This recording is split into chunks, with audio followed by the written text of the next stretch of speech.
السلام عليكم ورحمة الله. ازيكم حبايبي؟ عاملين ايه؟ يا رب تكونوا بخير ان شاء الله. النهاردة هعمل معاكم اكلة مصرية شعبية 100%، ما بيختلفش عليها اتنين، موجودة في كل بيت مصري، المحشي بجميع انواعه. حاجة كده اللهم بارك عسل. عندي هنا نص كيلو ورق عنب، انا جبته وسلقته وجهزت خلطة المحشي. طبعا انا عملتها معاكم في فيديو قبل كده، لو عايزينه هترجعوا للقناة وهتلاقوا تجهيز الفيديو بتاع المحشي. فبدأت هنا حشيت النص كيلو ورق عنب، وانا هنا حطيت عليه القعد بتاعه، ان هو حطيت شوربة كانت موجودة عندي، وده الوش بتاع الشوربة. بيدي كده لمعان للمحشي بصراحة، يعني ما بحاولش ان انا اشيله، بيدي طعم جميل جدا. وكان عندي هنا كام ورقة حطيتهم على وش المحشي، وغطيتهم هنا كده بطبق صيني تقيل، بحيث ان هو لما يغلي الصوابع بتاعة المحشي ما تفكش. هنا خلاص كده بعد ما سويته اللهم بارك عسل كده، وما شاء الله زاد صفار بعد ما غلي كده وبقى جميل واستوى. اللهم بارك كده، بصوا وشه عامل ازاي، مفيش صباع فك فيه، حاجة كده جميلة. طبعا المحشي ده من الأكلات المصرية اللي الواحد ما بيستغناش عنها، وموجودة في كل بيت وعلى كل سفرة، وموجود في العزومات وفي رمضان. حاجة كده بتشرف بصراحة، وبتكون جميلة جدا. بصوا هنا كده الحاجات اللي انا حطاها في قاع الحلة، حاطة بصل وطماطم والعيدان اللي هي بتاعت تقطيف ورق العنب. ما شاء الله بصراحة بتدي طعم وريحة جميلة جدا لورق العنب. بصوا كده ما شاء الله، بس ساخن جدا مولع لسه طالع.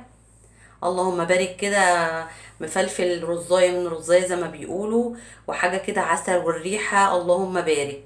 طبعا ده ورق العنب بتاع اخر السنة، فقلت اعمله بقى مرة كده قبل ما يخلص. بصوا هنا قطع الطماطم بتديله طعم وبتديله كده مذاق جميل جدا بصراحة، جربوه هيعجبكم جدا بالطريقة دي. وعندي هنا شوية بتنجان وكوسة وفلفل.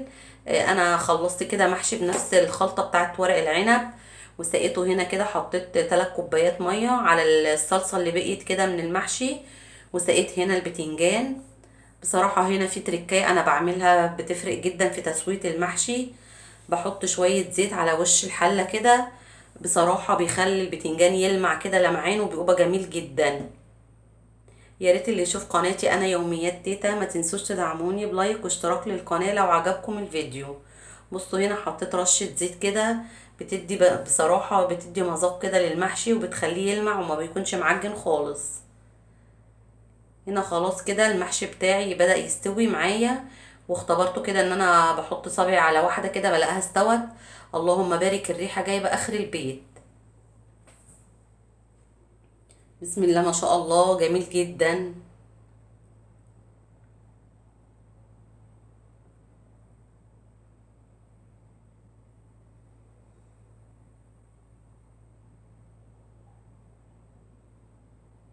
يا ريت ما تنسوش تدعموني بلايك واشتراك للقناة لو اول مرة تشوفوني. هنا خلاص كده المحشي استوى. اللهم صل على النبي، كده جميل جدا بصراحة، والريحة جنان.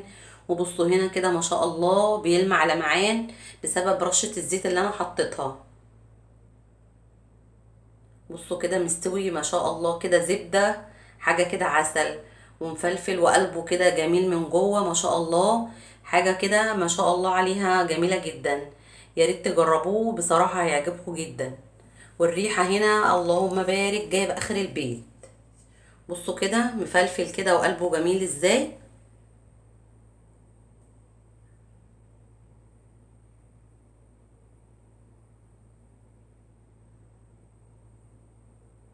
شوية محشي كده عسل، بصراحة حاجة جميلة. ما بصوا ما فيش بيت مصري ما بيخلاش من المحشي، بصراحة بيشرف جدا جدا في العزومات، وبيكون كده الطبق الرئيسي على كل سفرة.